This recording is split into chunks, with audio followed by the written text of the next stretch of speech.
When an individual is obsessed with films and can visibly see the upward trajectory of any actor, especially when it has humble beginnings, you get a sense of pride for identifying the potential of the talent.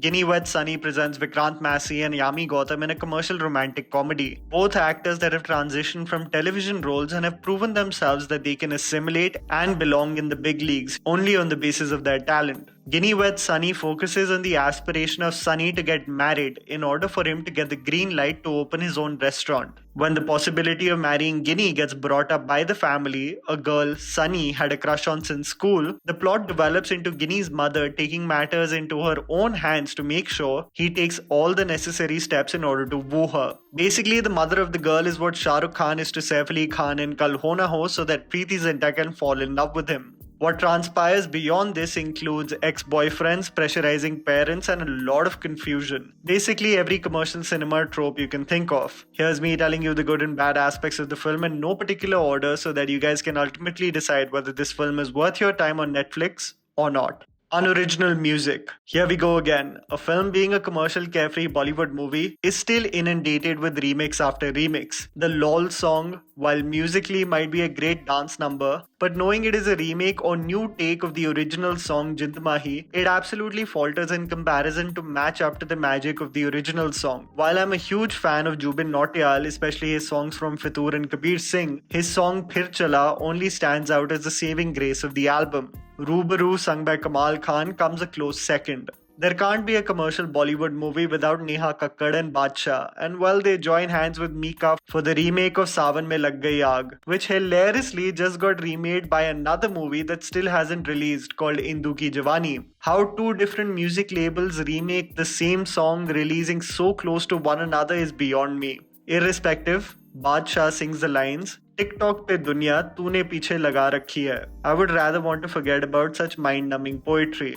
The Delhi NCR vibe. What I love about the film is that it captures the essence of how eccentric and connected a lot of families are in the upper middle class Delhi NCR region. The film is majorly shot in Delhi, Noida and Ghaziabad, and I have to say that it seemed like every character belongs to the world that was created. The overbearing parents constantly seeking for matches for their children, how the fathers disappear for karobars and wedding functions, the entitlement of children, especially sons, that develops into delusion regarding wealth and where they stand. With the characters and circumstances they are placed in, you will find flashes, especially if you've grown up in the Delhi NCR region, of the experiences and interactions you see on a daily basis. Commercial tropes. One of the biggest pet peeves regarding Bollywood commercial films is that the creators don't allow solely for the dialogues to have the impact on audiences. It relies on background music and sound effects for each moment so heavily that most of the scenes start having the same sensibility as well as cinematic treatment like Tarak Mehta. From a Punjabi rhythmic bhangra music to sound effects like toing, oho and oh yeah. It reminded me of when Saif and Rajpal Yadav switched houses in Kal Ho Na Ho, only for the background song to go Galat Ghar. The overuse of the background sound and effects come across as an overcompensation to the average writing. Also, you will see a template throughout the film, features that you have seen in every other commercial Bollywood comedy, which makes the movie nothing unique. From the arranged marriage drawing room scene, the wedding function, the random trip somewhere, and finally to a destination wedding. These are all features you have seen countless number of times, even from a storyboard perspective. The supporting cast. The supporting cast includes veterans in the game who cannot put a foot wrong in any world they are cast in. Rajiv Gupta has created a reputation for himself of being the light-hearted and sarcastic father in most films. His performance supersedes the cheesy dad jokes that he has handed over, and it is a great example of what an actor can do even with not-so-great material. Another actor who is in countless films and has done a phenomenal job each time is Aisha Raza as Ginny's mother. She is overbearing, pragmatic, and reflects the nature of many Indian parents who have the best interest of their children in mind but falter many times in its problematic execution. Sadly, Isha Talwar is absolutely wasted in the film. She is one of my favorites. It is Sohail Nair as Nishant that stands out as the show stealer in this movie. Him as the privileged, uninformed and rich Haryanvi Jat that looks past the dhaba and recommends Radisson for food has not only the best dialogues of the film but the best delivery as well.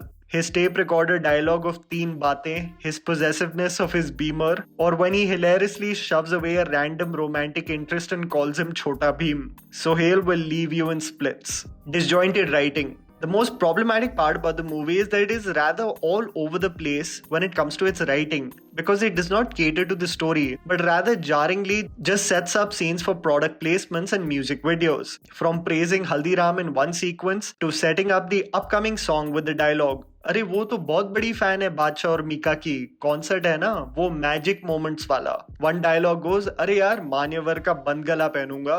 It's silly and not even creative in moments. While this is one quality you can get over, its social context too is a bit problematic. The main character is coaxed to follow the girl constantly in order to wish that she eventually will fall in love with her. The fact that they were in the same school, I guess, makes it a little less creepy. I found that the film tethers between stalking and persistence, being neither here nor there, and gets away with it. A balance of being just right in between of what women may find creepy or what they will find charming. Even when the film gets to its emotional parts, its characters are never really fleshed out for us to get to know them. Its impact never hits you deeply. But I guess that was the point of the film, for it to be a breezy experience. Vikrant and Yami. Despite the material which is above average at best, it was so refreshing to see Vikrant Massey be a commercial Bollywood hero for a change. For him to shake a leg, deliver cheesy dialogues and do some comedy. An actor that we have seen constantly in dramatic roles finally gets to chill out for a change. You have seen similar characters, the trope of an entitled son from Delhi mastered by Ayushmann Khurrana, but Massey lends his own charm to the film. Even though his character is very inconsistently written, at one moment liberal and free-spirited and in another ranting and livid about a girl smoking ganja. Holistically, Vikrant does a good job. I've been a fan of Yami Gautam's work, and she finally, in the masses' perception, was accepted for her craft with Bala. She provides a great sense of realism and sensitivity to her role as Ginny. It's lovely to see a girl in a commercial Bollywood comedy with agency and who calls out bullshit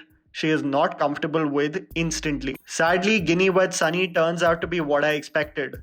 Lost in the catalogue of the innumerable breezy, carefree rom-coms you will find on the Netflix platform. It is one of those films you click on a lazy afternoon when you don't want to ponder over much. It's a slow journey for Vikrant in the commercial space. I hope this does not compel him to sign many other films that get easily forgotten. He definitely deserved better than this. And that was the video, guys. Write down in the comments below what you thought about the movie. Please don't forget to follow me on Instagram. The handle's right in front of you. Follow me at JammyPants4. Also, please support us by smashing the like button and subscribing to our channel for weekly content ahead. Thank you for watching.